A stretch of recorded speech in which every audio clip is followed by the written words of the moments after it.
Bismillahirrahmanirrahim. Wa qada rabbuka alla ta'budu illa iyyah wa bil walidaini ihsana. Allah Subhanahu wa taala berfirman dalam Quran, dan Tuhanmu telah perintahkan, tetapkan supaya engkau tidak menyembah selain kepadanya semata-mata, dan hendaklah engkau berbuat baik, ihsana, paling baik kepada ibu bapa. Assalamualaikum warahmatullahi wabarakatuh, saudara-saudari, sahabat-sahabat yang saya kasih sekalian. Salah satu perkara yang sering kali dibicarakan sewaktu kita kecil di kem-kem motivasi atau program-program kerohanian adalah soal bagaimana hubungan kita dan bakti, tunduk, taatnya kita kepada ibu ayah. Tapi setelah kita melangkaui usia kanak-kanak atau waktu kita berada di alam remaja, sewaktu kita perlu diberikan kursus-kursus motivasi, kita sebenarnya meningkat usia dan menghadap realiti kehidupan. Dan kita mula sedar antara perkara yang paling menduga dan menguji setiap langkah kehidupan kita ini boleh jadi adalah hubungan-hubungan yang paling dekat dengan kita. Kita sebagai anak, bagaimana sikap dengan ibu ayah yang bukan dalam semua keadaan kita bersetuju atau terima apa yang mereka katakan. Demikian lagi kita meningkat usia, kita akan berdepan dengan fasa mendirikan rumah tangga, kemudian berdepan dengan ujian membesarkan anak-anak sendiri. Ramai yang mengalami pengalaman apa yang dulu tidak dapat mereka fahami, hayati ketika berinteraksi dengan ibu ayah, mula nampak dan kelihatan hikmah dan sudut pandangnya ketika berdepan dengan anak sendiri.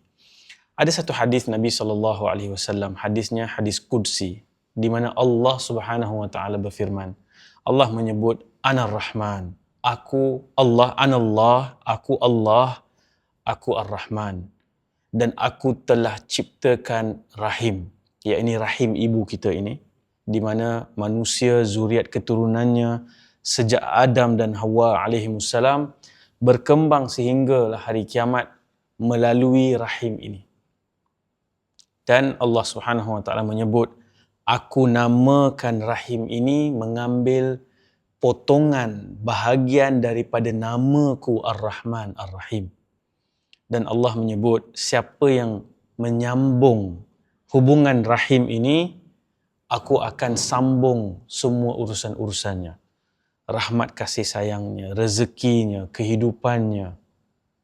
Dan siapa yang memutuskan hubungan rahim ini, Allah akan putuskan dia.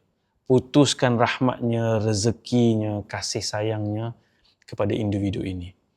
Kalau kita perhatikan agama kita ni Islam, kita banyak apabila kita belajar, kita tertumpu kepada aspek salat, puasa, zakat, haji, dan seolah-olah kita melihat syurga hanya berada melalui pintu-pintu amal ibadah yang melibatkan hubungan dengan Allah Subhanahu wa taala semata. Tapi apabila kita meneliti ayat-ayat Allah Subhanahu wa taala dalam Quran, kita mempelajari kisah-kisah para nabi, dan kita juga mempelajari hadis-hadis Nabi SAW, kita akan sedar bahawa persis seperti mana Nabi SAW sebutkan, redha Allah bersama dengan redha ibu bapa. Redha Allah bersama dengan redha ibu bapa. Maksudnya, tiket kita untuk ke syurga bukan hanya terhenti sekadar batas solat, puasa dan zakat.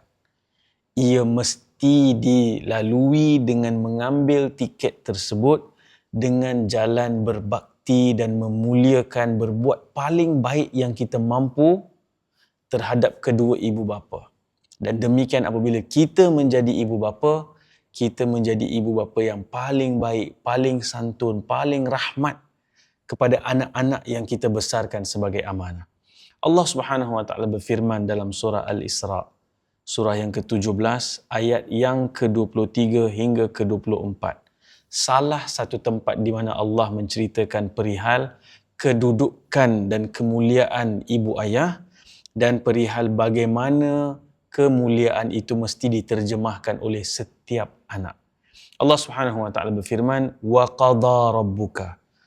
Qada ini adalah qadi, telah diputuskan, ditetapkan, sealed, dipatrikan bahawa Allah tidak boleh disembah dengan dipersekutukan dia dengan apapun.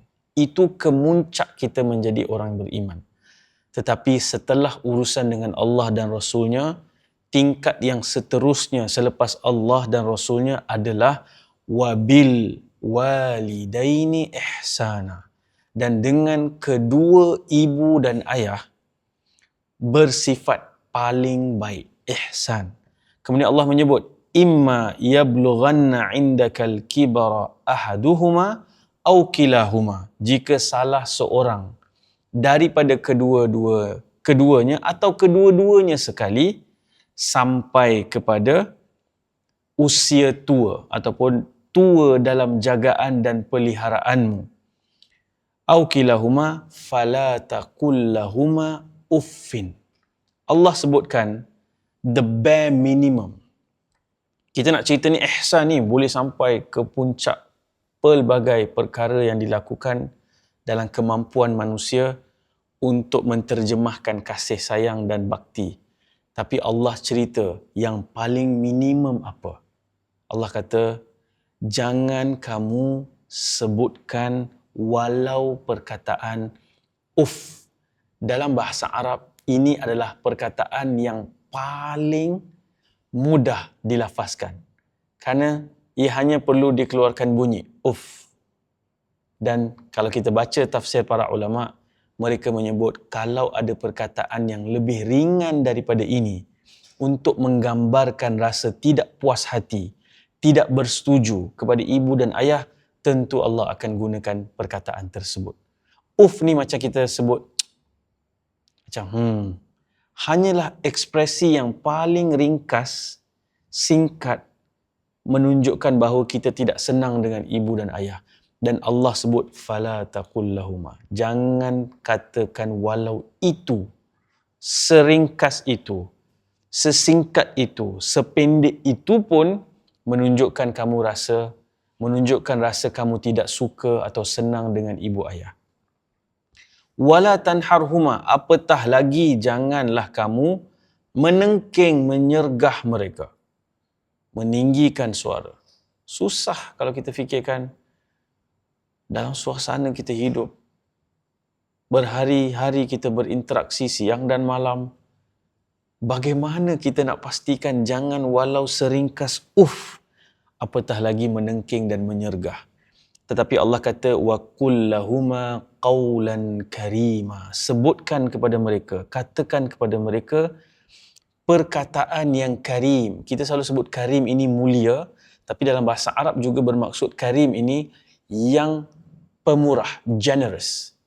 Generous ini, pemurah ini adalah pada ketika kita rasa mereka tidak layak diperkatakan dengan mulia, pada ketika itu kita menjadi pemurah dan generous, sebutkan perkataan yang mulia.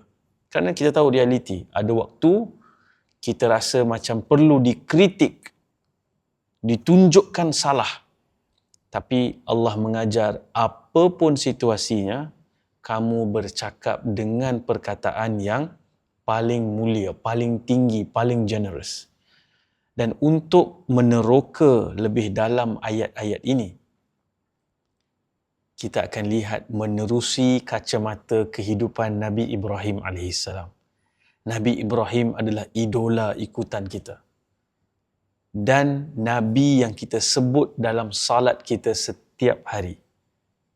Ala millati abina Ibrahim. Kami di atas jalan ayah kami Ibrahim. Bukan hanya soal tauhid, bukan hanya soal salat, bukan hanya soal Kaabah dan kiblat, tapi kita juga perlu berada di atas jalan Nabi Ibrahim dalam semua aspek kehidupan, termasuk bagaimana berdepan berurusan dengan keluarga sendiri.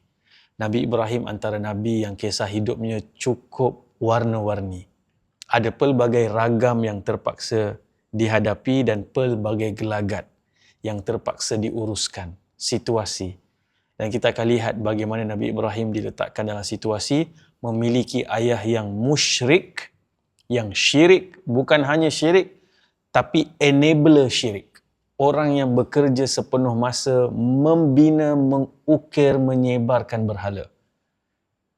Itu ayah yang menjadi ujian kepada Nabi yang digelar sebagai bapa para Nabi, bapa Tauhid yang mengesahkan Allah. Berdepan dengan dialog yang menyakiti Nabi Ibrahim segenap segi. Mengugut, bukan hanya mendera secara lisan, mendera Nabi Ibrahim secara emosi dan psikologi. Tidak habis setakat itu, bahkan mula mendera dan menyakiti Nabi Ibrahim secara fizikal.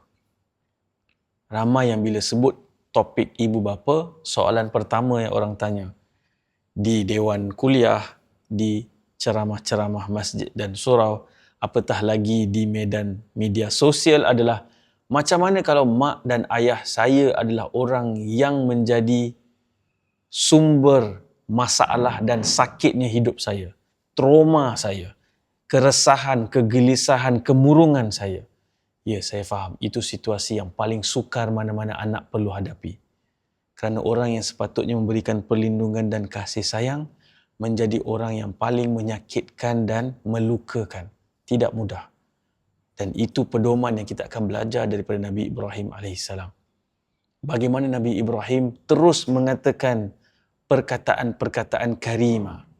Bila tiba waktu Nabi Ibrahim terpaksa meninggalkan ibu dan ayahnya, khususnya dalam kisah ini ayahnya. Bagaimana kemudian Nabi Ibrahim walaupun datang daripada pengalaman yang traumatik, tetapi memilih untuk memutuskan kitaran tersebut, malah menjadi ayah yang paling penyayang, yang sangat sensitif kepada perasaan anak-anaknya, yang berusaha bertukus lumus membanting tulang supaya anak-anak dan zuriat keturunan seterusnya terpelihara. Dengan doanya, dengan projeknya, membina Kaabah bersama dan mewujudkan suasana bi'ah, environment, suasana supaya anak-anak dapat membesar dengan sejahtera, rasa selamat dan rasa dikasihi dan disayangi. Itu antara perkara-perkara yang kita akan tekuni, dalami dan teliti dalam kelas ragam dan gelagat kisah asam garam kehidupan keluarga Nabi Ibrahim AS. Dan ayat yang seterusnya dalam surah Al-Isra kita akan lihat wahfid lahuma janahadh-dhulli minar rahmah. Kita ingat selesai dah. Cukup dah, susah dah tadi. Jangan kata uff, jangan tengking, naik suara, sebutkan perkataan yang karimah. Allah teruskan lagi dengan menyebut hendaklah kamu rendahkan sayap. Kerana sayap ni gambaran kita terbang tinggi, mengejar cita-cita, kerjaya, pendidikan, pangkat, harta, nama, dan boleh jadi orang yang paling menyusahkan kita untuk terbang kerana kesihatan mereka yang semakin uzur atau kondisi keuangan mereka yang menuntut kita berkorban lebih banyak harta adalah ibu bapa. Pada ketika kita rasa kita boleh terbang tinggi, Allah menyuruh kita merendahkan sayap dengan rahmat. Dhulli minar rahmah wa qur rabbirhamhuma kama rabbayani saghira. Dan pada ayat itu dalam masa yang sama Allah ajarkan untuk kita berdoa. Seolah-olah kita ni wajib baca doa ni kerana ini perintah Allah. Ada doa yang kalau kita tak ungkap, itu pilihan kerana doa adalah permintaan seorang hamba. Tapi doa ini diwajibkan kepada kita untuk dipohon, iaitu wahai Tuhanku, cucurilah rahmat kepada mereka berdua. Nanti kita akan teliti dalam tafsirnya. Apa maksud kama di sini? Adakah kerana mereka telah mencurahkan kasih sayang dan tarbiyah ketika mendidikku sewaktu kecil, atau sebagaimana mereka telah mencurahkan rahmat kasih sayang dan tarbiyahku sejak kecil? Dan saya mengajak rakan-rakan, tuan-tuan, puan-puan, saudara-saudari, sama-sama kita luangkan sedikit waktu untuk kita pelajari aspek terpenting dalam kehidupan kita di dunia untuk masuk ke syurga. Sehingga Nabi SAW pernah dalam banyak hadis menyebut pergilah cari syurga di bawah kaki ibumu, yang bermaksud dengan penuh ketundukan, rendah diri, tundukkan ego, sembuhkan luka-luka lama. Ini semua nanti ada cara-caranya dengan cara yang paling wajar, tidak menzalimi dan memudaratkan diri. Cari syurga di bawah kaki mereka. Dan moga Allah SWT rezekikan kita peluang mempelajarinya, memahaminya dan lebih sukar mengamalkannya. Dan dengan itu kita menjadi orang-orang yang disambung rahmat, disambung rezeki dan mendapat tiket VVIP untuk masuk ke dalam syurga kerana kebaikan dan kemuliaan yang telah kita tunjukkan kepada kedua ibu bapa. Jangan lupa daftar eksklusif di hijraat.com dan anda akan mendapatkan semua butiran di dalam link yang disediakan bersama dengan video ini. Jumpa anda di sana insya-Allah. Sekian. Assalamualaikum warahmatullahi wabarakatuh.